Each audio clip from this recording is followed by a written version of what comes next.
Seren était la lune de Valdros depuis 2 ans. 2 ans de dévotion, 2 ans de silence, tandis qu'on chuchotait qu'elle était stérile. 2 ans à aimer un alpha qui, croyait-elle, l'aimait en retour. Puis, elle l'a entendu accepter de la remplacer. C'était la nuit du conseil d'hiver. Seren se tenait figée derrière les portes closes, la main posée sur son ventre encore plat, où une nouvelle vie venait de commencer à grandir. Un secret qu'elle n'avait découvert que quelques heures auparavant. Un miracle qu'elle s'était empressée de partager avec son partenaire. Mais à travers le chêne épais, elle entendit sa voix. Froide, résignée, définitive. Si elle ne peut pas me donner d'héritier, alors je n'ai pas le choix. Seren n'attendit pas pour en entendre davantage. Elle ne l'a pas confronté. Elle n'a pas pleuré, ni supplié, ni ragé. Elle a simplement disparu avant l'aube, emportant avec elle un secret qui aurait tout changé. Pendant 3 ans, Valdrus a pleuré sa Luna perdue. Pendant 3 ans, l'Alpha Kalin a cherché. Pendant 3 ans, les murmures ont dit qu'elle était morte. Ils avaient tort. Quand Seren est revenue, elle n'était plus la Luna fragile qui avait fui le cœur brisé. Elle était devenue tout autre chose, quelque chose d'intouchable, quelque chose de dangereux. Et elle n'était pas revenue pour se réconcilier. Elle était revenue pour la vérité. Aucun d'eux ne comprenait à quel point cette vérité leur coûterait cher. Le givre du matin s'accrochait encore aux fenêtres des appartements de la Luna quand Seren pressa sa paume contre la vitre froide et regarda le soleil se lever sur Valdros. 2 ans. 2 ans depuis que Kalin l'avait choisi lors du rassemblement d'accouplement. 2 ans qu'il avait ignoré les filles d'alpha puissants, les femmes à la fertilité prouvée et aux relations politiques, pour la choisir elle, une inconnue, une orpheline élevée par la vieille guérisseuse de la meute. Elle ne comprenait toujours pas pourquoi. Parce que ton loup a appelé le mien, avait-il dit lors de leur nuit d'union, sa voix rauque contre son oreille. Parce que je ne pouvais pas respirer correctement tant que tu n'étais pas près de moi. Seren l'avait cru. Elle avait construit tout son monde autour de cette croyance. Mais 2 ans avaient passé et son ventre restait vide. Les chuchotements avaient commencé doucement, à peine plus que des murmures derrière des portes closes. Maintenant, ils la suivaient partout. Stérile, maudite, une Luna ratée. Kalin n'en parlait jamais directement. Il venait toujours dans son lit, la serrait toujours contre lui toute la nuit, déposait toujours ses lèvres sur son front chaque matin avant les réunions du conseil. Mais elle voyait la tension dans ses épaules. La façon dont sa mère, Lysandra, la regardait avec un mépris à peine dissimulé à chaque repas. La façon dont les membres du conseil échangeaient des regards quand elle entrait dans une pièce. Ils attendaient que Kalin fasse ce qui devait être fait. La main de Seren dériva vers son ventre et elle sentit l'humidité monter à ses yeux. Mais ce n'étaient pas des larmes de chagrin. C'étaient des larmes d'une joie impossible et terrifiante. Le guérisseur de la meute, le vieux Matisse qui l'avait élevé, l'avait confirmé la veille. Les herbes, l'examen, le doux sourire qui illuminait son visage buriné. « Tu portes un enfant, ma petite, d'environ 6 semaines. » Seren avait pleuré dans ses bras. 2 ans de honte, 2 ans d'échec, et maintenant enfin la preuve qu'elle n'était pas brisée, que son corps ne l'avait pas trahi, qu'elle pouvait donner à Kalin ce que tout le monde exigeait, un héritier. Elle avait voulu courir le voir immédiatement, faire irruption dans son bureau et se jeter dans ses bras. Mais Matisse lui avait conseillé la patience. Les premières semaines sont fragiles. Attends la fin du conseil d'hiver, avait-il dit. Attends que les affaires politiques se calment. Puis, dis-le lui en privé, loin des yeux avides de la cour. Alors Seren avait attendu, une journée insoutenable à garder le secret enfermé dans sa poitrine. Mais maintenant, en regardant le soleil se lever le matin du conseil d'hiver, elle ne pouvait plus le supporter. Elle avait besoin de voir son visage quand elle le lui dirait, besoin de sentir ses bras autour d'elle, besoin de l'entendre dire que tout serait différent maintenant. Seren s'habilla rapidement, choisissant une simple robe d'un bleu profond, la couleur préférée de Kalin sur elle. Elle tressa ses cheveux sombres loin de son visage et pressa une fois de plus sa paume contre son ventre. « Ton père va être si heureux, » murmura-t-elle. Les couloirs étaient calmes alors qu'elle se dirigeait vers le bureau de Kalin. Le conseil ne se réunirait pas officiellement avant midi, mais elle connaissait son partenaire. Il serait déjà là, à examiner des documents, à préparer des arguments. Il prenait ses responsabilités au sérieux. C'était l'une des choses qu'elle aimait le plus chez lui. Elle était presque à la porte quand elle entendit des voix à l'intérieur. Seren s'arrêta. La porte n'était pas complètement fermée. Une fente de lumière chaude du feu se déversait dans le couloir et avec elle, des mots qui arrêtèrent son cœur. La meute s'impatiente, Alpha. C'était Bren, le chef du conseil. 2 ans sans héritier. Votre mère a clairement exprimé sa position. Ma mère exprime clairement beaucoup de choses. La voix de Callan était plate, épuisée. Cela ne signifie pas que je doive y donner suite. Mais vous le devez. Une nouvelle voix, féminine, douce comme du miel empoisonné. Revenant, la lignée doit continuer. Valdrus ne peut pas se permettre la faiblesse. Et votre Luna, une pause délicate et dévastatrice. Elle est stérile, Callan. Les guérisseurs l'ont confirmé. Quel que soit le défaut en elle, il ne peut être guéri. Le sang de Seren se glaça. Stérile, confirmé, défaut. Mais ce n'était pas vrai. Matisse avait dit qu'elle était enceinte. Matisse avait souri et pleuré avec elle, et avait appelé ça un miracle. Je ne discute pas de ça, dit Callan. Tu dois en discuter. La voix de Lysandra maintenant, froide comme le givre sur les fenêtres. Tu es l'alpha. Ton devoir est envers cette meute, pas envers une orpheline que tu as choisie sur un coup de tête. Revenant vient de lignée solide. Elle a déjà prouvé sa fertilité avec son précédent partenaire avant sa mort. Elle te donnerait des fils en moins d'1 an. Le silence s'étira. Seren ne pouvait plus respirer. Sa main se pressa plus fort contre son ventre, contre la petite vie qui y grandissait. La vie dont aucun d'eux ne savait rien. Dis-moi que tu y réfléchiras au moins. La voix de Ravenna baissa, douce et intime. Je serai honoré de servir en tant que ta Luna, Callan. Je te donnerai tout ce qu'elle n'a pas pu te donner. Et puis Callan prononça les mots qui brisèrent tout. Si elle ne peut pas me donner d'héritier, alors je n'ai pas le choix. Seren n'entendit pas la suite. Le rugissement dans ses oreilles submergea tout le reste. Elle recula en titubant, sa paume volant vers sa bouche pour contenir le sanglot qui menaçait de s'échapper. Il allait la remplacer. Son partenaire, son Callum, l'homme qui l'avait serré dans ses bras pendant ses cauchemars, qui avait embrassé ses cicatrices et promis qu'elle ne serait plus jamais seule. Il allait la rejeter pour Revenant. Seren se retourna et s'enfuit dans le couloir, sa vision brouillée par les larmes. Son loup hurlait dans sa poitrine, un son d'angoisse pure que personne d'autre ne pouvait entendre. Elle atteignit ses appartements et verrouilla la porte derrière elle, glissant contre le bois jusqu'à s'effondrer sur le sol de pierre froide. Sa main trouva son ventre, la petite étincelle de vie qui était censée tout sauver. Mais il ne savait pas, il avait déjà décidé sans savoir, et quelque chose à l'intérieur de Seren, quelque chose qui avait fait confiance, espéré et cru, devint très silencieux. S'il voulait qu'elle parte, alors elle partirait. Mais elle partirait selon ses propres termes, avant l'aube, avant qu'il ne puisse la jeter comme un objet cassé, et elle emporterait son secret avec elle. Le château dormait. Seren se déplaçait dans ses appartements comme un fantôme, ne rassemblant rien. Pas de robe, pas de bijoux, pas de souvenirs de sa vie de Luna. Ces choses ne lui avaient jamais vraiment appartenu de toute façon. C'était des costumes pour un rôle qu'elle avait auditionné, un rôle pour lequel elle avait apparemment échoué. Elle enfila de simples vêtements de voyage, de la laine sombre et des bottes robustes. Elle tressa ses cheveux fermement contre son crâne. Elle se regarda dans le miroir et vit une étrangère la fixer. 2 ans. Elle avait donné à cette meute 2 ans de sa vie, de sa loyauté, de son amour. Elle avait soigné leurs malades. Elle avait arbitré leurs disputes. Elle avait tenu la main des anciens mourants, béni les nouveau-nés et s'était tenue aux côtés de Callan à travers chaque défi. Rien de tout cela n'avait d'importance. Un échec, un prétendu défaut, et elle était jetable. La main de Seren se déplaça vers sa gorge où le pendentif de la Luna reposait contre sa clavicule. Une lune croissante en argent sertie d'un unique saphir. Callan l'avait attachée autour de son cou lors de leur nuit d'union. « Pour que tout le monde sache que tu es mienne », avait-il murmuré contre sa peau. Elle l'enleva maintenant.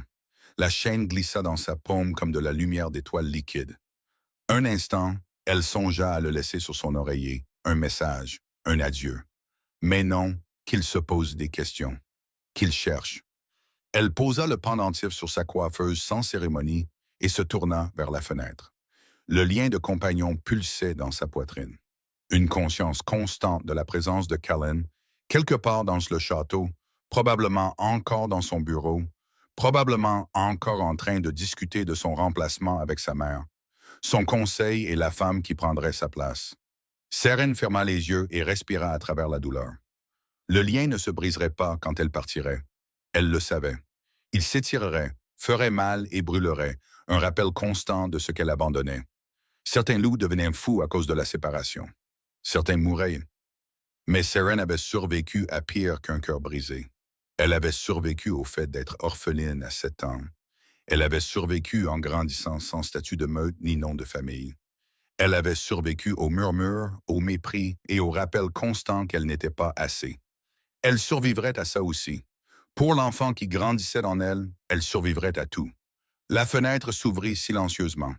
Les appartements de la Luna se trouvaient au 3e étage, mais un treillis descendait le long du mur est, couvert de vignes endormies pour l'hiver. Seren l'avait découvert des mois auparavant, lors de nuits où le château semblait trop étouffant et où elle avait besoin de marcher sous les étoiles. Elle descendit maintenant, ses mouvements sûrs malgré l'obscurité. Le froid lui mordit les doigts, mais elle l'accueillit. Le froid était honnête. Le froid ne prétendait pas l'aimer tout en complotant pour se débarrasser d'elle. Ses pieds touchèrent le sol gelé. Les jardins s'étendaient devant elle, argent et ombre sous le clair de lune. Seren ne se retourna pas vers le château. Elle ne pouvait pas se le permettre. Elle courut à travers les jardins, à travers les portes extérieures que les gardes de nuit avaient laissées sans surveillance. Car qui oserait s'introduire à Valdros? À travers la forêt qui bordait le territoire de la meute, où les arbres anciens se dressaient en sentinelle et où les sous-bois s'accrochaient à ses vêtements. Son loup voulait se transformer. L'animal en elle hurlait pour être libéré, pour la vitesse, pour l'évasion primale que 4 pattes pouvaient offrir. Mais Seren ne pouvait pas prendre ce risque. Se transformer au début d'une grossesse était dangereux. Les guérisseurs le déconseillaient toujours. Alors elle courut sous sa forme humaine, ses poumons en feu, ses jambes douloureuses, son cœur se brisant à chaque pas qui l'éloignait du seul foyer qu'elle ait jamais connu. La borne frontière apparut alors que la première lueur grise touchait le ciel oriental.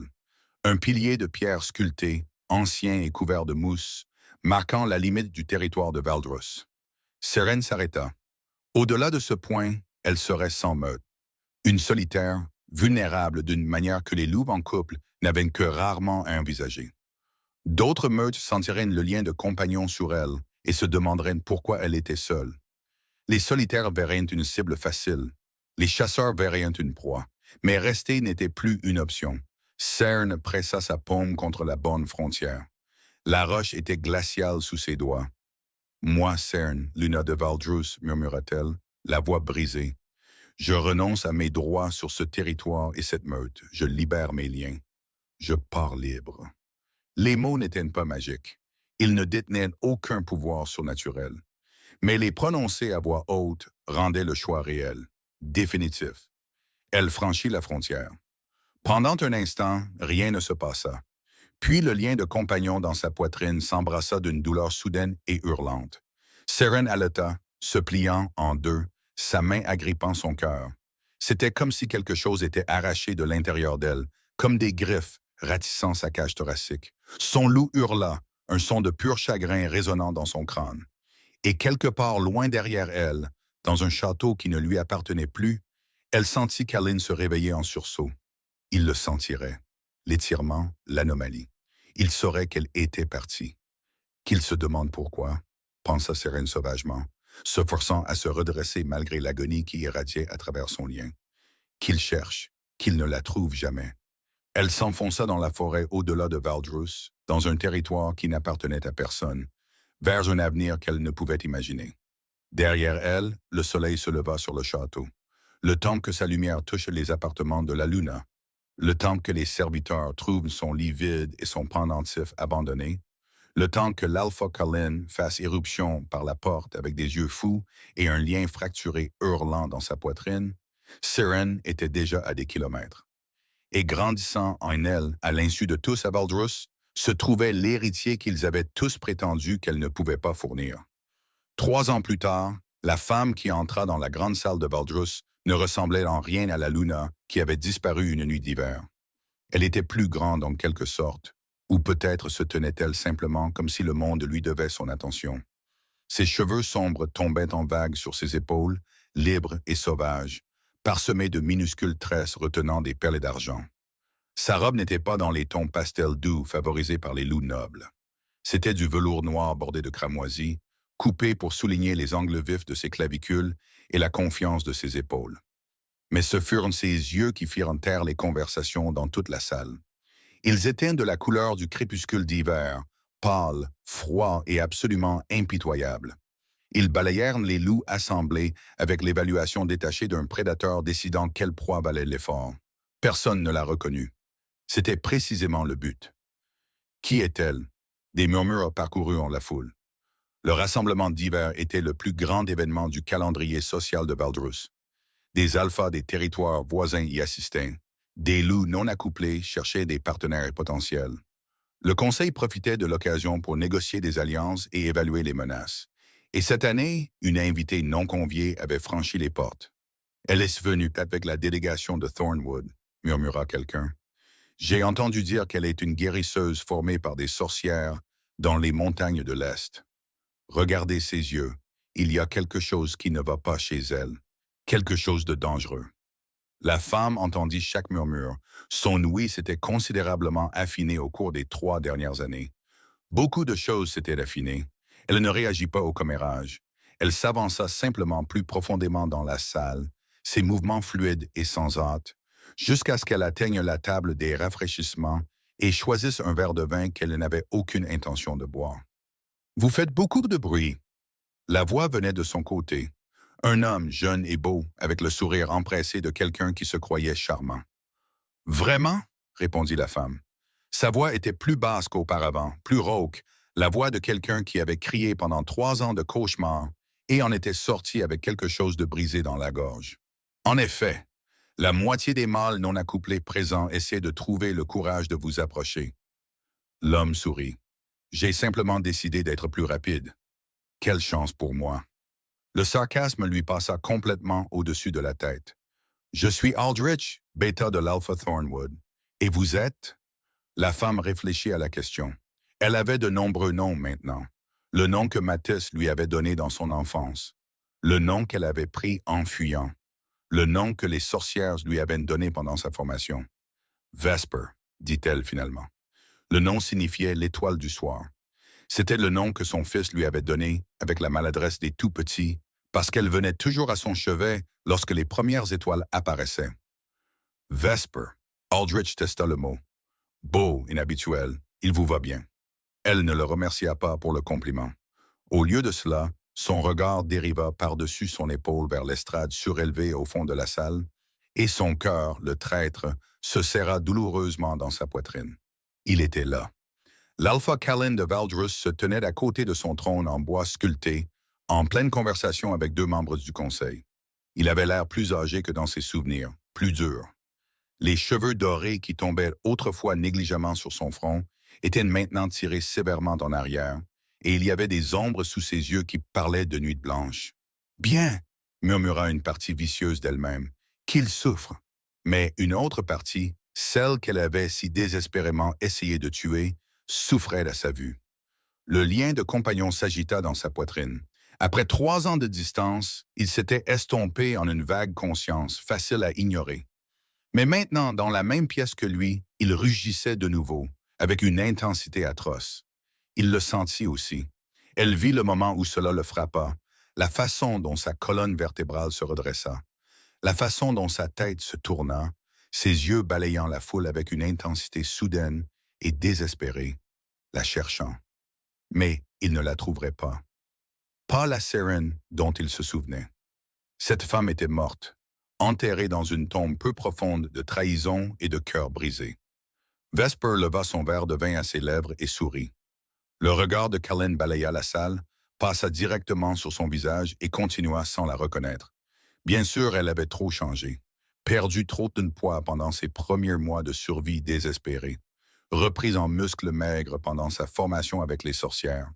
Son visage s'était affiné en quelque chose d'élégant et de froid. Toute trace de douceur avait été consumée. Il ne reconnaissait pas sa propre partenaire. Mais son loup, si. Elle le vit dans la façon dont il se raidit, la façon dont ses narines se dilatèrent, la façon dont son attention se reporta sur elle avec une concentration soudaine et prédatrice. Leurs yeux se rencontrèrent à travers la salle bondée. Vesper soutint son regard sans ciller, sans émotion. Elle ne lui laissa voir rien d'autre qu'une étrangère, une belle et dangereuse étrangère qui avait d'une manière ou d'une autre déclenché l'attention de son loup. Le front de Cullen se plissa. La confusion vacilla sur ses traits. Il fit un pas vers elle, puis s'arrêta, luttant visiblement contre lui-même. « Excusez-moi », murmura Vesper à Aldrich, qui parlait encore de quelque chose qu'elle n'écoutait pas. Elle se tourna et s'éloigna, disparaissant dans la foule avant que Callan ne puisse l'atteindre. Qu'il la poursuive, qu'il s'interroge, qu'il ressente une fraction de la confusion et du désespoir qu'elle avait ressenti la nuit de sa fuite. Vesper n'était pas revenue pour se réconcilier. Elle n'était pas revenue pour l'amour, la conclusion ou les réponses. Elle était revenue parce que 6 mois plus tôt, son fils Ashwin avait manifesté ses premiers signes de capacité de loup. Et avec eux était venue une maladie, une malédiction débilitante qui drainait lentement la vie de son petit corps. Les sorcières qui l'avaient abrité ne pouvaient pas le guérir. Elles avaient tout essayé. La malédiction est liée à sa lignée, avait dit la vieille Bren, son visage buriné et grave. Elle provient de Valdrus, de la meute dans laquelle il aurait dû naître. Pour la briser, tu dois retourner à la source. Alors Vesper était revenue. Pas pour Cullen, pour Ashwin. Et elle brûlerait Valdrus jusqu'aux fondations si c'était ce qu'il fallait pour sauver son fils. Quelque part derrière elle, elle entendit Cullen appeler ses gardes, exigeant de savoir qui était la femme en noir, où elle était allée. Vesper sourit. La chasse ne faisait que commencer. Les jardins de Valdrus n'avaient pas changé. Vesper se tenait parmi les rosiers gelés le lendemain matin, son souffle formant un nuage dans l'air froid. Il y a 3 ans, elle s'occupait elle-même de ces jardins, avait coaxé des fleurs réticentes à sortir d'un sol têtu, avait passé des heures ici, trouvant la paix dans le simple acte de nourrir des choses qui grandissent. Maintenant, les roses étaient en dormance, leurs branches épineuses s'étendant vers un ciel d'hiver pâle comme des doigts squelettiques. Vous ne devriez pas être ici seul. La voix fit crépiter de l'électricité le long de sa colonne vertébrale. Elle ne se retourna pas, pas besoin. Elle l'avait senti approcher à travers le lien, chaque pas le rapprochant, chaque battement de cœur se synchronisant avec le sien, malgré ses tentatives désespérées de rompre la connexion. Et pourtant, me voici, répondit froidement Vesper. Seul. Cullen entra dans son champ de vision périphérique. Il était habillé simplement aujourd'hui, un pantalon sombre et un manteau de laine gris qui soulignait la largeur de ses épaules. Pas de couronne, pas de chaîne de cérémonie, juste un homme qui la regardait avec des yeux qui contenaient trop de questions. « Vous avez quitté le rassemblement assez soudainement hier soir, dit-il, avant que je puisse me présenter. Vraiment, quelle impolitesse de ma part. Qui êtes-vous? La question flottait entre eux, tranchante comme une lame. Vesper se tourna enfin pour lui faire face, le laissant voir toute la force de son indifférence. « Vesper, dit-elle, guérisseuse, voyageuse, personne sans importance. Mon loup n'est pas d'accord. » Son cœur rata un battement, mais son expression resta inchangée. « Votre loup se trompe. » Cullen s'approcha, assez près pour qu'elle puisse le sentir, pain et fumée de bois, et quelque chose en dessous que son corps traître se rappelait avec une clarté douloureuse. Assez près pour que le lien de compagnon hurle de reconnaissance et Botchuan. « Mon loup ne se trompe jamais, dit-il doucement. Et en ce moment, il me dit que vous êtes importante, que je ne devrais pas vous perdre de vue, que quelque chose chez vous est. » Il s'arrêta, la frustration vacillant sur ses traits, familiers. Vesper s'autorisa un petit sourire froid. « Peut-être nous sommes-nous connus dans une autre vie. Peut-être. » Ses yeux fouillèrent son visage, cherchant quelque chose qu'il ne pouvait nommer. « Vous êtes venu avec la délégation de Thornwood. Je ne suis attaché à aucune meute, une solitaire. » La surprise colora sa voix. « Vous vous comportez comme une noble. Les apparences sont trompeuses. » Elle se retourna vers les roses, le congédiant. Un geste dangereux. Les alphas ne toléraient pas d'être congédiés. Mais elle n'était plus la Luna timide qui se pliait à toutes les attentes. Au lieu de partir, Kellen vint se tenir à côté d'elle. Pendant un long moment, aucun ne parla. Le silence était lourd de questions non posées et de tensions non reconnues. Ces roses, dit-il finalement. Ma Luna les a plantées avant qu'elles... Il s'arrêta, déglutit, avant qu'elles ne disparaissent. Les doigts de Vesper se crispèrent vers la branche la plus proche avant qu'elle ne se rattrape. Ces roses, celles qu'elle avait nourries à partir de boutures qu'elle avait suppliées à un marchand ambulant. Celles pour qui elle avait chanté les nuits d'été quand le château semblait trop vide. Disparaissent, répéta-t-elle, sa voix soigneusement neutre. Il y a 3 ans. La mâchoire de Calin se serra. Elle a disparu sans avertissement, sans explication. Je la cherche depuis. Peut-être qu'elle ne voulait pas être trouvée. Sa tête se tourna brusquement vers elle. Qu'avez-vous dit? Vesper soutint son regard sans ciller. J'ai dit, peut-être qu'elle ne voulait pas être trouvée. Les femmes disparaissent rarement sans raison, Alpha. Peut-être devriez-vous vous demander ce qui l'a poussée à partir plutôt que de la chasser comme une proie. La fureur jaillit dans ses yeux, puis autre chose. Quelque chose qui ressemblait presque à de la douleur. Vous ne savez rien à ce sujet, dit-il rudement. Je ne sais rien de rien, acquiesça-t-elle. Je ne suis qu'une simple guérisseuse solitaire sans meute et sans importance. Maintenant, si vous voulez bien m'excuser, j'ai affaire au village. Elle s'éloigna sans attendre sa réponse. Son cœur battait si fort qu'elle était certaine qu'il pouvait l'entendre. Son loup griffait ses entrailles, désespéré de faire demi-tour, de se jeter dans ses bras, de le laisser la tenir jusqu'à ce que les 3 dernières années se dissolvent en rien. Mais elle n'était pas là pour se réconcilier. Elle était là pour Ashwin. La chaumière du guérisseur du village se trouvait à la lisière du territoire de Valdros, un petit bâtiment tordu avec de la fumée s'échappant de sa cheminée. Vesper l'avait évité depuis son arrivée, mais elle ne pouvait plus attendre. Si quelqu'un connaissait la malédiction de la lignée qui affectait son fils, ce serait Matisse, le vieux guérisseur qui l'avait élevé, qui avait confirmé sa grossesse, qui avait pleuré quand elle lui avait dit qu'elle partait. Elle frappa. La porte grinça en s'ouvrant, et le visage buriné de Matisse apparut dans l'entrebâillement. Ses yeux s'écarquillèrent, sa bouche s'ouvrit, se referma, s'ouvrit à nouveau. « Serine » souffla-t-il. Elle le poussa pour entrer dans la chaumière, fermant fermement la porte derrière elle. « Ce nom est Smart. Je suis Vesper maintenant. Mais toi, je pensais... » Des larmes coulaient sur ses joues ridées. « 3 ans, ma petite. 3 ans. Je te croyais morte. Je t'ai pleuré. Je ne pouvais pas te contacter. » Sa voix s'adoucit malgré elle. C'était trop dangereux. Si quelqu'un savait où j'étais, Matisse la prit dans ses bras. Il sentait les herbes et la fumée de bois, exactement comme toujours. Pendant un instant, Vesper se laissa tenir, se laissa être la fille éperdue qu'il avait élevée au lieu de la femme endurcie qu'elle était devenue. Puis elle se recula. « J'ai besoin de ton aide, dit-elle. »« C'est urgent. » Matisse essuya ses yeux. « N'importe quoi. Tu le sais. Mon fils est en train de mourir. » Les mots tombèrent comme des pierres dans une eau calme. Matisse la fixa, assimilant l'information. « Ton fils, répéta-t-il.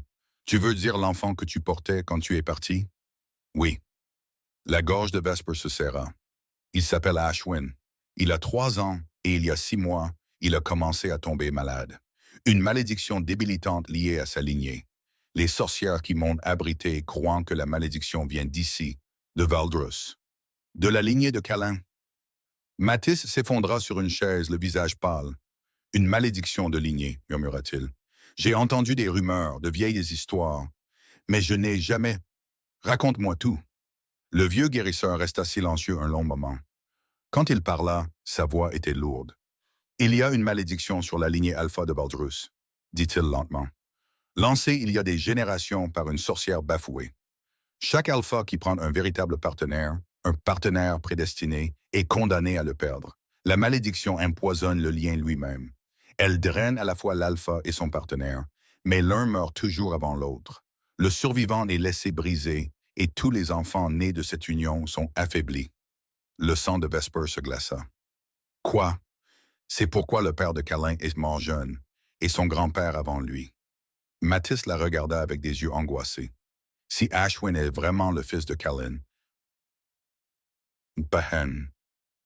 Alors la malédiction coule dans ses veines. Et le seul moyen de la briser, dis-le-moi. La malédiction doit être reconnue par l'alpha, confrontée. La sorcière qui l'a lancée a laissé une sécurité, un moyen de la briser si l'alpha prouve que son amour est plus fort que son orgueil. Matisse secoua la tête. Mais Callan ne sait pas. Sa mère lui a caché la vérité toute sa vie. Elle croit que s'il ne prend jamais de véritable partenaire, la malédiction restera dormante. La compréhension déferla sur Vesper comme une vague. Lysandra, la mère de Callan, la femme qui avait tant insisté pour le remplacement de Seren. Elle savait, murmura Vesper. Elle savait que j'étais sa partenaire prédestinée. C'est pour ça qu'elle voulait que je parte. Pas parce que j'étais stérile, parce que me garder finirait par tuer l'un de nous et affaiblirait les enfants que nous aurions. Je le crois, oui. Les mains de Vesper se crispèrent en point. Alors pourquoi ne pas le lui dire? Pourquoi ne pas nous le dire à tous les deux? Nous aurions pu... Lysandra croit que la malédiction ne peut pas être brisée. Elle l'a vu drainer son propre partenaire jusqu'à ce qu'il meure dans ses bras. Elle a passé toute sa vie à essayer de protéger Callan du même sort. La voix de Matisse était douce. Elle n'est pas mauvaise, Seren. Elle a peur. Sa peur a condamné mon fils. Les mots sortirent sauvages, brisés. 3 ans de souffrance, et tout cela était basé sur des mensonges, sur des secrets gardés par une femme effrayée qui n'avait jamais envisagé les conséquences. « Comment puis-je la briser ?» demanda Vesper. « Que doit faire Callan ?» Matisse hésita. « Je ne connais pas les détails. Les anciens textes sont enfermés dans les archives du château. Seul l'alpha et sa mère y ont accès. »« Alors j'y aurai accès. » Vesper se leva brusquement. « Merci Matisse pour tout. »« Attends. » Le vieux guérisseur attrapa sa main. « Est-ce que Callan est au courant pour l'enfant? » Elle le regarda, son expression illisible. « Non, dit-elle, et il ne le saura pas tant que je n'aurai pas ce dont j'ai besoin pour sauver Ashwin. Seren, s'il te plaît, il mérite de savoir qu'il a un fils. Il avait une partenaire, répondit froidement Vesper, et il était prêt à la remplacer sans une seconde pensée. Il ne mérite rien de ma part. » Elle partit avant que Matisse ne puisse argumenter davantage. Mais en retournant vers le château, son esprit était en ébullition. Callan avait accepté de la remplacer, non pas parce qu'il le voulait, mais parce qu'il ne connaissait pas la vérité. Parce que sa mère lui avait caché la malédiction. Parce qu'il croyait que Seren était stérile et que la meute avait besoin d'un héritier. Cela n'excusait pas ce qu'elle avait entendu cette nuit-là, mais cela compliquait tout. Et quelque part dans les profondeurs de son cœur brisé, une petite étincelle d'espoir vacilla. Elle l'écrasa sans pitié. L'espoir était un luxe qu'elle ne pouvait pas se permettre. Les archives du château étaient verrouillées. Vesper se tenait dans le couloir sombre, étudiant la lourde porte de fer qui la séparait des réponses dont elle avait besoin. 2 gardes flanquaient de l'entrée, leur posture alerte malgré l'heure tardive. Elle les observait depuis 3 nuits, apprenant leurs habitudes, notant quand ils changeaient de garde, quand ils se fatiguaient, quand leur attention se relâchait. Ce soir, leur attention se relâcherait considérablement. La petite pochette dans sa poche contenait des herbes qu'elle avait elle-même mélangées. Pas du poison, rien de si grossier, simplement un composé qui rendrait les gardes somnolents, suggestibles, oublieux. Les sorcières l'avaient bien formée. Elle était sur le point de bouger quand des bruits de pas résonnèrent derrière elle. « Vous avez des horaires étranges pour une guérisseuse. » Vesper se tourna lentement. Callan se tenait au fond du couloir, une seule bougie illuminant son visage. Il était habillé pour la nuit, un pantalon ample et une chemise non rentrée. Mais ses yeux étaient vifs et vigilants. « Je pourrais en dire autant d'un alpha, » répondit-elle. « Je ne dors pas bien. » Il marcha vers elle, chaque pas délibéré. « Je n'ai pas bien dormi depuis 3 ans. La culpabilité fait ça. » Il s'arrêta à une longueur de bras, assez près pour que la lueur de la bougie attrape l'or dans ses cheveux, assez près pour qu'elle puisse voir l'épuisement gravé dans les rides autour de ses yeux. « Pourquoi êtes-vous ici ?» demanda-t-il doucement. « Devant les archives, au milieu de la nuit. Je me promenais, je me suis perdu. » « Vous mentez. » Vesper haussa un sourcil. « Vraiment? » »« Oui. » Il s'approcha encore et elle se força à ne pas reculer. « Vous mentez depuis que vous êtes arrivé. Sur qui vous êtes, sur pourquoi vous êtes ici, sur tout. » Peut-être que j'apprécie simplement ma vie privée. Peut-être. Ses yeux fouillèrent son visage avec cette même intensité désespérée qu'elle avait vue dans les jardins. Mais mon loup ne veut pas laisser tomber. Chaque instant où je suis près de vous, il hurle que vous êtes importante, que je devrais vous connaître, que quelque chose de vital est juste hors de ma portée. Il tendit la main vers son visage. Vesper attrapa son poignet avant qu'il ne puisse la toucher. « Ne fais pas ça, dit-elle. » Mais le contact fut une erreur. Au moment où sa peau toucha la sienne, le lien de compagnon explosa entre eux. Feu et foudre et reconnaissance atroce. Kellen haleta. Ses yeux s'écarquillèrent. « C'est toi, souffla-t-il. Ton... » Vesper le relâcha et recula. Son cœur battait la chamade. Son loup hurlait. « Je ne suis personne, dit-elle, mais sa voix tremblait. « Seren. » Le nom était une prière sur ses lèvres. « Seren, s'il te plaît, c'est toi. Je sais que c'est toi. Je peux le sentir. » Elle devrait courir. Elle devrait disparaître à nouveau. Trouver un autre moyen d'accéder aux archives et abandonner cette confrontation avant qu'elle ne détruise tout. Mais ses pieds ne voulaient pas bouger. « Seren est morte, dit-elle finalement. Tu l'as tuée la nuit où tu as accepté de la remplacer. » Kellen tressaillit comme si elle l'avait frappé. « Quoi? Je t'ai entendu. » 3 ans de douleur se déversèrent dans sa voix. « Je me tenais devant ton bureau et je t'ai entendu dire à ta mère que si je ne pouvais pas te donner d'héritier, tu n'avais pas le choix. J'ai entendu Ravenna proposer de prendre ma place. Je t'ai entendu accepter. » « Non, » il secoua la tête violemment. « Non, ce n'est pas... Je n'ai jamais accepté. Je n'ai jamais voulu. Je sais ce que j'ai entendu. » « Tu as entendu un fragment. » La voix de Cullen se brisa d'angoisse. « Tu m'as entendu gagner du temps, essayer d'apaiser ma mère pendant que je cherchais comment te protéger. Je n'ai jamais eu l'intention de te remplacer. Je n'ai jamais voulu personne d'autre que toi. » Vesper le fixa. Le lien de compagnon pulsait entre eux et elle pouvait sentir sa sincérité, son désespoir, son angoisse. Mais elle pouvait aussi sentir le souvenir de cette nuit, la certitude froide dans sa voix quand il avait prononcé ces mots accablants. « Tu as dit que tu n'avais pas le choix, murmura-t-elle, parce que je ne savais pas comment répondre autrement. » L'humidité monta à ses yeux. Ma mère était implacable. Le conseil exigeait, et je ne pouvais pas leur dire la vérité. Quelle vérité? Kellen resta silencieux un long moment. Quand il parla, sa voix était à peine audible. « Que je préférerais mourir sans héritier plutôt que de vivre sans toi. » Les mots la frappèrent comme un coup physique. Elle recula en titubant, sa main volant vers sa poitrine où le lien de compagnon brûlait. « Kellen, je t'ai cherché tous les jours pendant 3 ans. » Il s'avança vers elle et cette fois, elle ne l'arrêta pas. « J'ai envoyé des éclaireurs dans tous les territoires. J'ai supplié des sorcières pour des sorts de localisation. J'ai offert des fortunes pour le moindre mot de toi. Et chaque nuit, je reste éveillé, sentant le lien s'étirer entre nous, me demandant si tu es en vie, si tu es en sécurité, si tu me détestes. »« Je te déteste, dit Vesper, mais les mots manquaient de conviction. Alors déteste-moi. » Les mains de Kellen lui prirent le visage avec une tendresse dévastatrice. « Déteste-moi pour toujours, mais ne pars plus. Ne disparais pas. Je ne peux pas le supporter une deuxième fois. » Son front se pressa contre le sien. Son souffle se mêla au sien. Le lien chanta entre eux. 3 ans de séparation se dissolvant en un seul instant de contact. « Il y a quelque chose que tu dois savoir, » murmura Vesper. « Dis-moi. » Quand je suis parti, elle ferma les yeux. J'étais enceinte.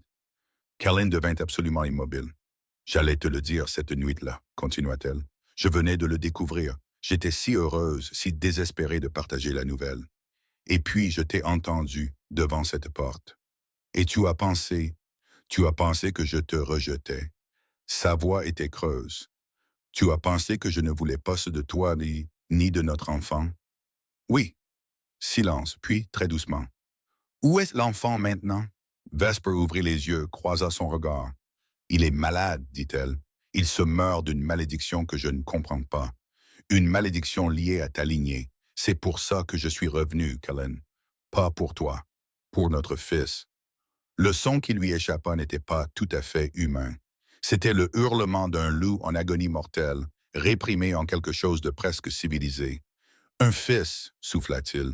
J'ai un fils, et il est en train de mourir. » « Oui, Kellen recula, son expression passant du chagrin à la détermination. Alors nous le sauverons, quoi qu'il en coûte. Quelle que soit la malédiction qui afflige ma lignée, nous la briserons. Ta mère sait, dit Vesper. Elle t'a caché la vérité, la malédiction, la raison pour laquelle elle voulait que je parte. Tout. Quelque chose de dangereux vacilla dans les yeux de Kellen. Alors nous commencerons par elle. Il prit la main de Vesper, sa prise ferme et certaine. Emmène-moi d'abord voir notre fils, dit-il. J'ai besoin de le voir. Ensuite, nous affronterons ma mère ensemble. Vesper hésita. Lui faire confiance à nouveau, c'était comme sauter d'une falaise. Mais elle n'avait pas le choix. Ashwin manquait de temps. Il est caché dans la forêt de l'Est, dit-elle finalement, avec les sorcières qui m'ont abrité. Alors nous partons maintenant. Ils se déplacèrent dans le château comme des ombres, évitant les gardes et les serviteurs. Mais alors qu'ils approchèrent des portes extérieures, une silhouette sortit de l'obscurité. « Lysandra, vous allez quelque part ?» demanda la mère de Kellen, ses yeux passant de son fils à la femme dont il tenait la main. La reconnaissance apparut sur son visage, suivie immédiatement par l'horreur. « Toi, » souffla Lysandra, « tu étais censé rester parti. » La confrontation se déroula dans la grande salle, loin des regards indiscrets et des oreilles attentives. Kellen avait renvoyé les serviteurs. Les portes étaient verrouillées. Maintenant, mère et fils se faisaient naître dans un espace qui ressemblait à un champ de bataille. « Parle-moi de la malédiction. » La voix de Kellen était de glace. « Dis-moi tout ce que tu as caché. » Lysandra se tenait rigide, son visage pâle mais défiant. « Je t'ai protégé. Tout ce que j'ai fait, c'était pour te protéger. Tu as chassé ma partenaire. Tu m'as laissé croire qu'elle était stérile alors qu'elle portait mon enfant. Tu as caché une malédiction qui est maintenant en train de tuer mon fils. » Chaque accusation frappait comme un coup. Ce n'est pas de la protection, c'est de la trahison. Tu ne comprends pas. Le sang-froid de Lysandra se fissura.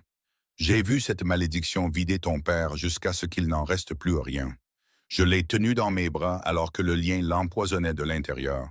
Je l'ai enterré quand tu étais à peine assez grand pour marcher.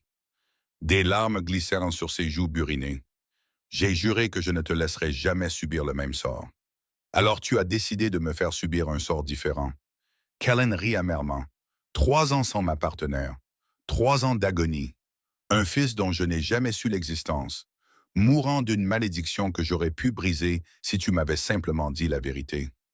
La malédiction ne peut pas être brisée, insista Lysandra. J'ai tout recherché, consulté toutes les sorcières et tous les érudits. Il n'y a pas de remède. Vous avez tort. La voix venait de derrière eux. Vesper entra dans la lumière du feu, son expression froide. Il y a un remède, dit-elle. La sorcière qui a lancé la malédiction a laissé une sécurité.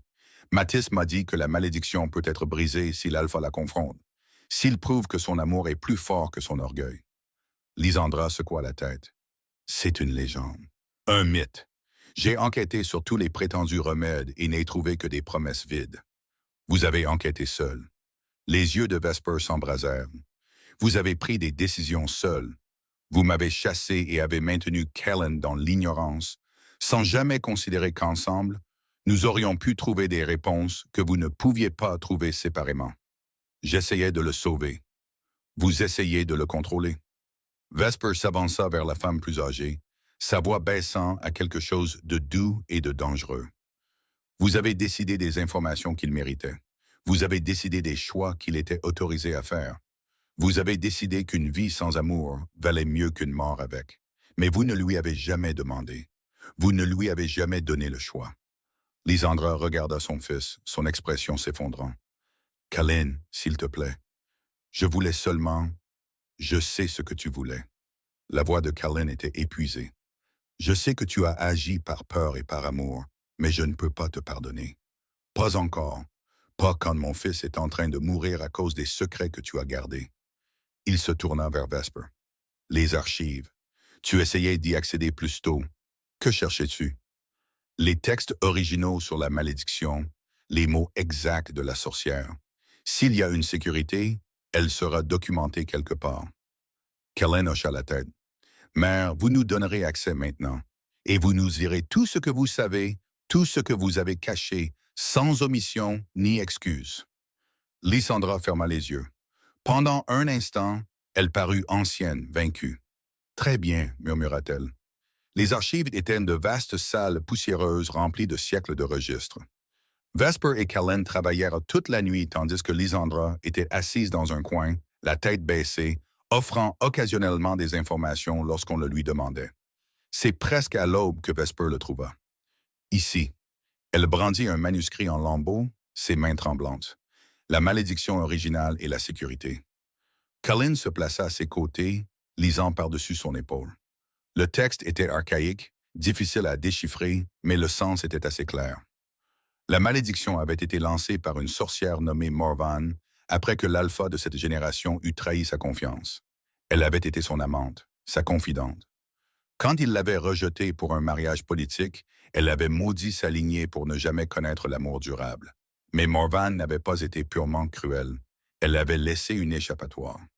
Si l'alpha reconnaît ses péchés devant tous ceux qui en ont souffert, lut Vesper à voix haute, s'il renonce à son orgueil et accepte le jugement, s'il prouve par le sacrifice que l'amour est plus important que le pouvoir, alors la malédiction se brisera.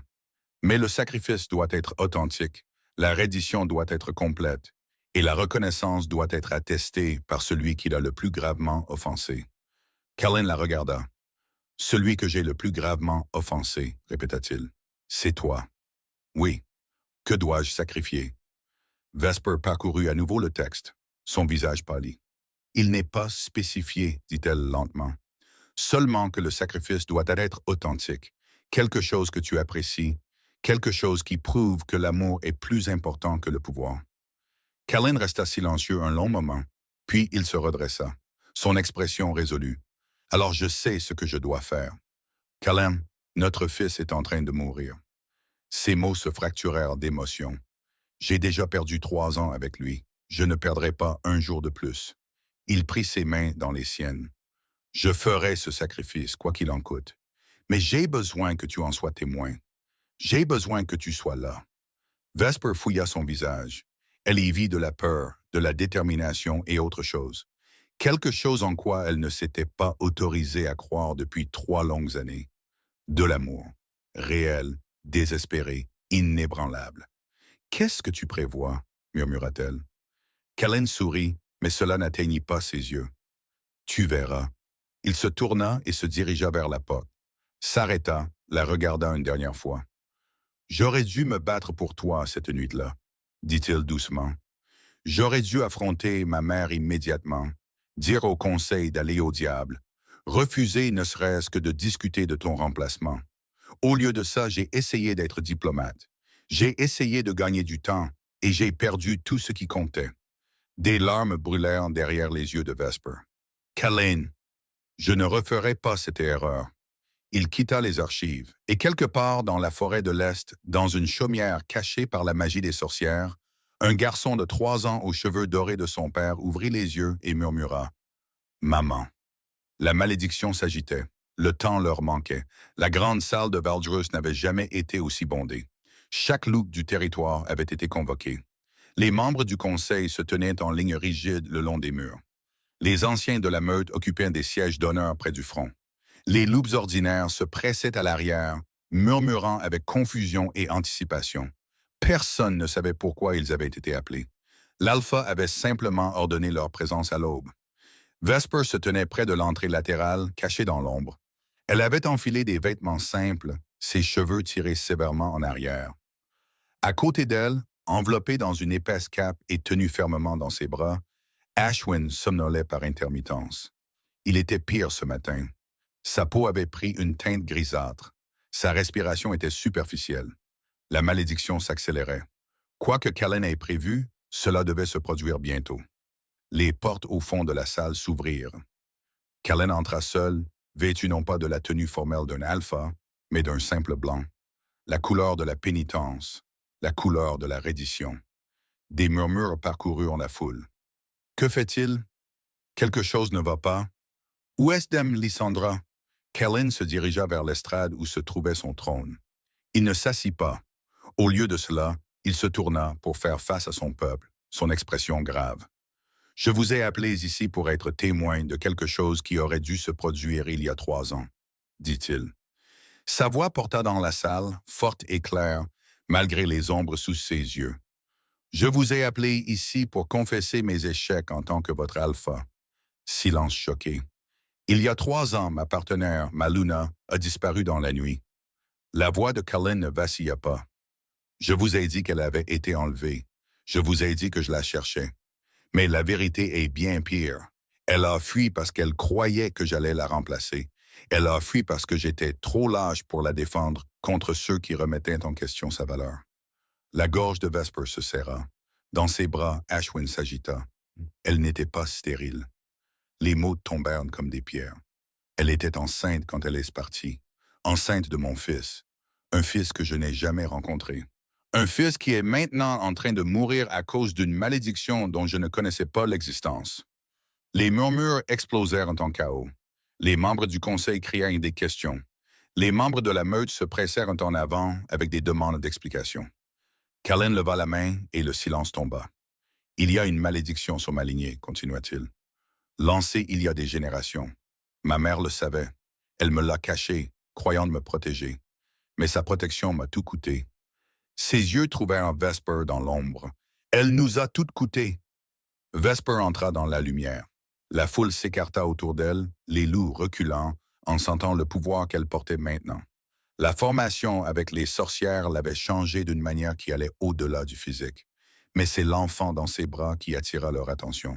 « Mon fils, dit Colin, sa voix se brisant.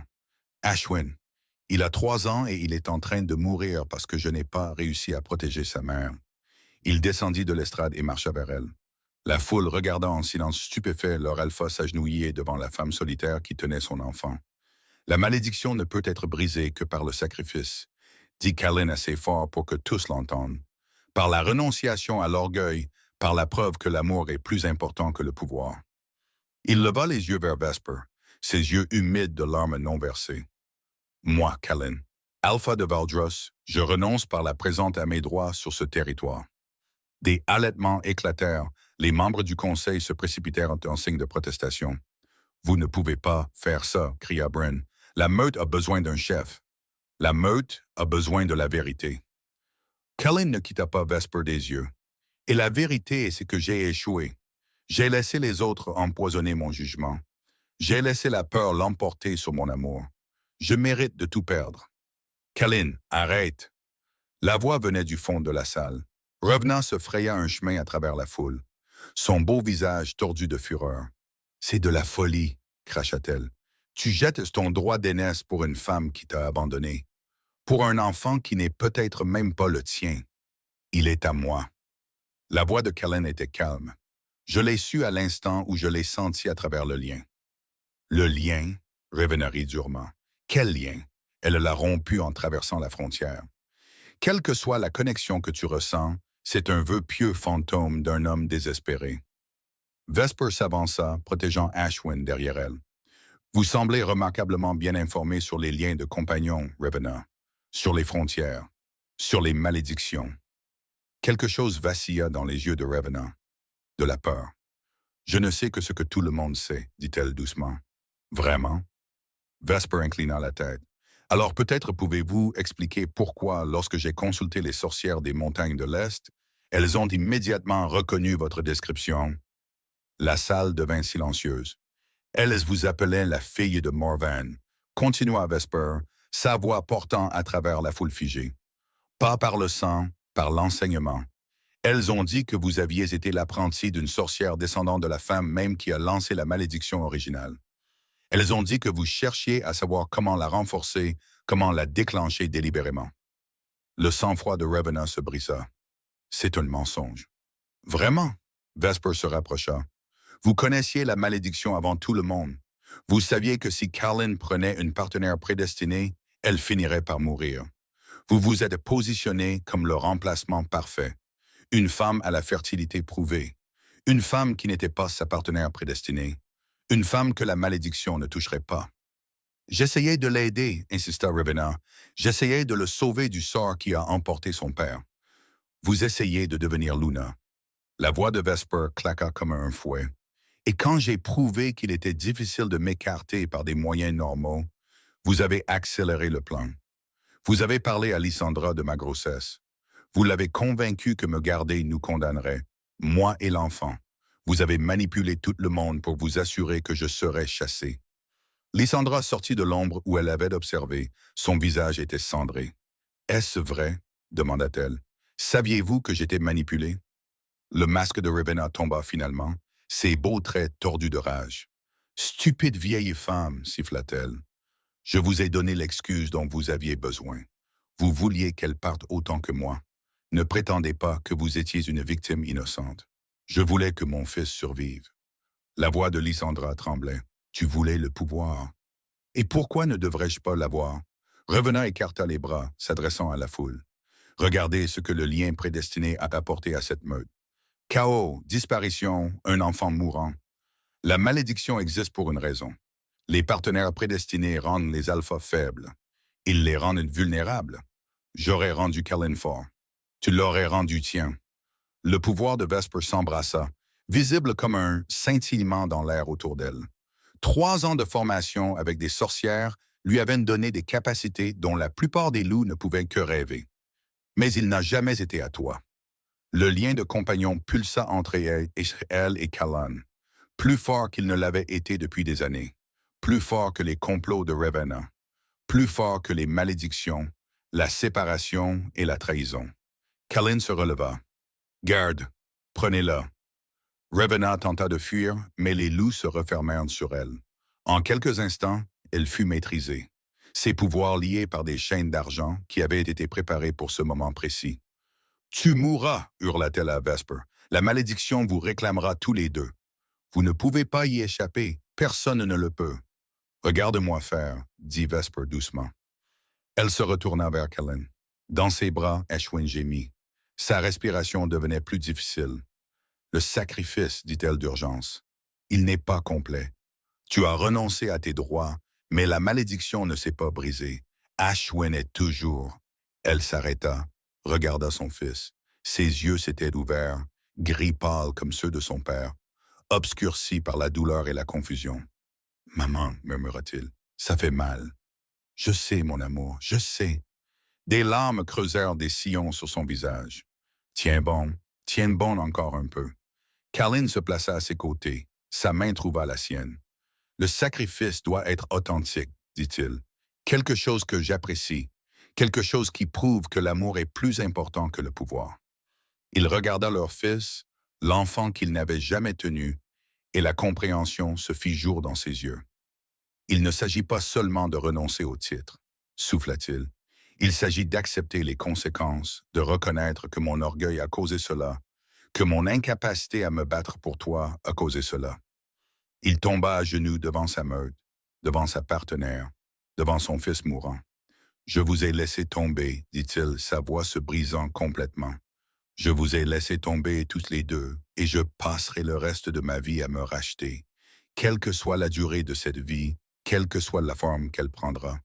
Je renonce à tout, mon orgueil, mon pouvoir, mon existence même.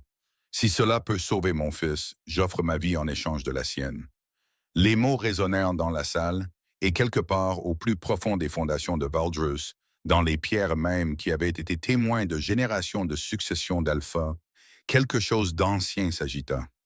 Quelque chose commença à se briser. Une lumière explosa du sol de la grande salle. Les loups hurlèrent et se dispersèrent, alors qu'une radiance dorée jaillissait des pierres anciennes, tourbillonnant vers le haut en rubans qui semblaient presque vivants. La lumière enveloppa Callan, Vesper et l'enfant dans ses bras. Pendant un terrible instant, Vesper pensa qu'ils étaient en train de mourir. Puis une chaleur l'inonda. Pas la chaleur brûlante de la destruction, mais quelque chose de plus doux, de guérisseur. Le lien de compagnon entre elle et Callan s'embrassa à pleine puissance, plus fort qu'il ne l'avait jamais été, chantant de joie, de reconnaissance et d'amour. Et dans ses bras, Ashwin allaita. La grisaille s'estompa de sa peau, sa respiration se stabilisa. Ses yeux, quand ils s'ouvrirent, étaient clairs et brillants. « Maman, dit-il, sa voix forte et confuse. Qu'est-ce qui se passe? » Vesper rit à travers ses larmes. « Tu vas mieux, mon amour, tu vas mieux. » La lumière s'estompa lentement. laissant derrière elle une salle pleine de loups choqués et tremblants. Kellen était agenouillé là où il était tombé, ses mains pressées contre le sol, ses épaules secouées. Vesper s'agenouilla à côté de lui, déplaçant Ashwin sur un bras pour pouvoir toucher le visage de son partenaire. Kellen, Kellen, regarde-moi. Il leva la tête, des larmes coulaient sur ses joues, mais il souriait. Un vrai sourire, radieux de soulagement et d'émerveillement. Ça a marché, souffla-t-il. La malédiction, je peux te le sentir, elle a disparu, complètement disparu. Comment? Le sacrifice, la main de Kellen vint lui caresser le visage avec la même tendresse qu'elle se souvenait de leurs premiers jours ensemble. Je le pensais, chaque mot. J'aurais donné ma vie pour la sienne, pour la tienne, et la magie a su que c'était authentique. Derrière eux, la meute commençait à se remettre. Les loups s'aidaient les uns les autres à se relever. Les membres du conseil se rassemblaient en petits groupes, chuchotant avec urgence. Alpha, dit Bryn avec hésitation, vous avez renoncé à vos droits sur le territoire. Est-ce que ça veut dire? Cela signifie que rien n'a changé. Vesper se redressa, tenant toujours Ashwin près d'elle. Il a renoncé à ses droits comme preuve de son amour. La malédiction est brisée, mais la meute a toujours besoin de son alpha. Elle a raison. Lysandra entre dans la lumière. Son visage était encore pâle, encore marqué par les révélations des dernières heures, mais sa voix était ferme. Mon fils a offert de tout abandonner. C'est précisément pourquoi il devrait tout garder. Un chef prêt à se sacrifier pour les autres est le chef dont Valdrus a besoin. Kellen regarda sa mère. Tant de douleurs les séparaient. Tant de secrets, d'erreurs et d'années de manipulation, même si cette manipulation était née de la peur plutôt que de la malice. Nous parlerons plus tard, dit-il doucement. Il y a beaucoup à discuter, beaucoup à pardonner. Lysandra hocha la tête, l'humidité glissant silencieusement sur ses joues. Je sais, et j'accepterai le jugement que tu jugeras bonne. Kellen se tourna vers Vesper, vers Ashwin. Sa famille, la famille qu'il avait failli perdre pour toujours. Puis-je? Demanda-t-il doucement, faisant un geste vers l'enfant. Vesper n'hésita qu'un instant, puis elle plaça Ashwin dans les bras de son père. Kellen tint son fils pour la première fois. Le garçon était petit, chaud et vivant, glorieusement vivant, le regardant avec des yeux gris curieux. « Bonjour, petit, » murmura Kellen. « Je suis ton père. Je suis tellement désolé d'avoir mis si longtemps à te trouver. » Ashwin l'étudia sérieusement. Puis, avec la simple acceptation de l'enfance, il tendit la main et tapota la joue de Kellen. « Papa a les yeux tristes, » annonça-t-il, « comme maman quand la maison lui manque. » Vesper étouffa un rire. Il est perspicace comme son père. « Oté étais-tu? » sourit Kellen en regardant son fils, comme sa mère. La foule regarda en silence étrange leur alpha bercer son enfant. Beaucoup d'entre eux avaient passé des années à s'interroger sur la Luna perdue, se demandant quel terrible sort lui était arrivé, se demandant si leur alpha trouverait un jour le bonheur à nouveau. Maintenant, ils avaient leur réponse. « Peuple de Valdros, dit Kellen, élevant la voix pour porter dans la salle, il y a 3 ans, vous avez perdu votre Luna. Aujourd'hui, elle est revenue avec mon fils et héritier, Ashwin. » Il tendit la main à Vesper. Elle l'a pris, montant à ses côtés sur l'estrade. « Il y aura des changements, » continua Kellen. « L'interdiction de la sorcellerie qui a tourmenté notre territoire pendant des générations sera levée. Ceux qui ont des capacités magiques seront accueillis et formés, pas chassés et craints. La malédiction qui a assombri ma lignée est née des préjugés et de la trahison. Nous ne répéterons pas ces erreurs. » Des murmures de surprise parcoururent la foule. Certains visages montraient de la peur, d'autres de l'espoir. « Ma partenaire a passé 3 ans à s'entraîner avec des sorcières, » dit Kellen. « Elle est revenue avec un pouvoir et des connaissances qui pourraient nous être bénéfiques à tous. Valdrus deviendra un sanctuaire pour ceux qui ont été persécutés pour leurs dons. Nous en serons plus forts, meilleurs. » Vesper serra sa main. Elle ne s'y attendait pas, n'avait pas osé l'espérer. « Et Revenant ?» cria quelqu'un dans la foule. L'expression de Kellen se durcit. Elle sera jugée pour ses crimes. Conspiration contre la Luna, manipulation de la maison de l'Alpha, tentative délibérée de s'assurer que la malédiction reste intacte. Il fit une pause. Si elle est reconnue coupable, la punition sera l'exil. Permanent, elle ne remettra plus jamais les pieds sur le territoire de Valdros. C'était une sentence sévère mais juste. La mort aurait pu être justifiée, mais Kellen n'était pas un homme cruel. Il n'avait jamais été cruel. C'était l'une des choses que Vesper avait aimées chez lui. L'une des choses qui avait rendu sa trahison apparente et si dévastatrice. Mais ce n'était pas une trahison. C'était de la manipulation, de la peur et du silence. Et cela pouvait être surmonté. Plus tard, après que la foule se soit dispersée et que le chaos immédiat se soit calmé, Vesper se retrouva seul avec Callan dans les jardins. Ashwin avait été emmené à la nurserie par une équipe de serviteurs ravis qui ne pouvaient s'empêcher de s'extasier devant le nouvel héritier découvert. Les roses d'hiver étaient encore en dormance, mais d'une manière ou d'une autre, elles semblaient moins squelettiques, maintenant moins mortes, comme si elles sentaient que le printemps arrivait enfin. « J'aurais dû me battre pour toi », dit Callan doucement. « Cette nuit-là, j'aurais dû tenir tête à ma mère immédiatement. J'aurais dû dire au conseil que tu étais ma partenaire et que rien ne changerait jamais ça. » « Oui, acquiesça Vesper. Tu aurais dû. J'avais peur, pas de perdre ma position ou mon pouvoir. De te perdre, il rit amèrement. Et en essayant de te protéger par la diplomatie et la patience, je t'ai perdu quand même. » Vesper resta silencieuse un moment, puis elle prit sa main. « Nous avons tous les deux fait des erreurs, dit-elle. J'aurais dû te confronter au lieu de fuir. J'aurais dû croire que ce que nous avions était réel. Au lieu de ça, j'ai entendu des fragments et j'ai supposé le pire.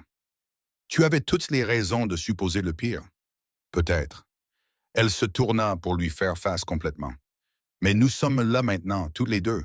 Notre fils est en bonne santé. La malédiction est brisée. La question est de savoir ce que nous faisons ensuite. » Callan lui prit le visage entre ses deux mains, étudiant ses traits avec émerveillement. « Je sais que tu es différente maintenant, » dit-il doucement. « Plus forte, plus dure. La femme qui est revenue n'est pas la femme qui est partie. Mais je suis tombé amoureux de toi une fois. J'aimerais beaucoup avoir la chance de tomber amoureux de la femme que tu es devenue. » Une chaleur piqua les yeux de Vesper. Elle avait passé 3 ans à se blinder contre cet homme. 3 ans à se convaincre que l'amour qu'ils avaient partagé était une illusion, une manipulation, une faiblesse.